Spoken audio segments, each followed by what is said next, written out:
Hello, আসসালামু আলাইকুম। Welcome to my YouTube channel. সবাইকে শুভ সন্ধ্যা জানিয়ে শুরু করছি আজকের মিনি ব্লগ। সারাদিন অফিস ক্লান্তি শেষে এখন ছুটির টাইম, অফিস টাইম শেষ, এখন ব্যায়াম বাইরে হইতে হবে, বাসা যাওয়ার প্রিপারেশন নিচ্ছি। দেখি রাস্তায় কি অবস্থা। আজকে অফিস শেষ করে এখন বাইরে হলাম, প্রচণ্ড ক্ষুধা লাগছে। দেখি রাস্তায় যায়, দেখি কিছু খাওয়ার মতো পাই কিনা। আর খাওয়ার মতো পাইলে খাবো, না হইলে যদি সরাসরি বাস পেয়ে যাই বাসে উঠে যাব। মোটামুটি চলে আসলাম মেন রোডে। দেখি বাস ওদিকে রেল লাইনের সিগন্যালের কারণে বাস আসতে পারতেছে না, একটু লেট হবে। রেলের সিগন্যালে পড়ছে আর কি, রেলগেটের সিগন্যালে পড়ছে।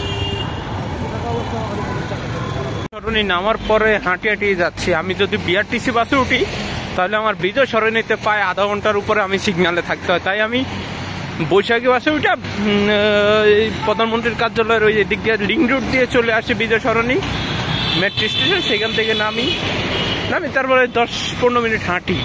আধা ঘন্টা এক জায়গায় দাঁড়ায় থাকার চেয়েও 10-15 মিনিট হাঁটাটাই আমার কাছে সবচেয়ে বেশি ভালো হয়, মনে হয় সবসময়। তাই যতটুকু হাঁটি যাইতে পারি ততটুকু আমি চেষ্টা করি যেন হাঁটতে পারি। সুন্দর সুন্দর রমণীদের জন্য এই ফুলগুলো তারা জুটি বাইন্ধে রাখতেছে, যারা আসে আর কি। প্রিয়জন মানুষগুলোকে, প্রিয়তমা বা প্রিয়জন যারা ভালোবাসার মানুষগুলোকে তারা এই ফুলগুলো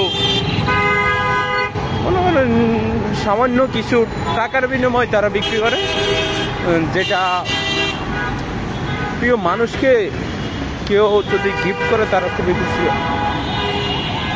হ্যাঁ, হাঁটতে হাঁটতে প্রায় চলে আসলাম বাসার কাছাকাছি। এই আর 5 মিনিট লাগবে। এখানে আমি আজকে আমার মিনি ব্লগ শেষ করছি। সবাইকে ধন্যবাদ।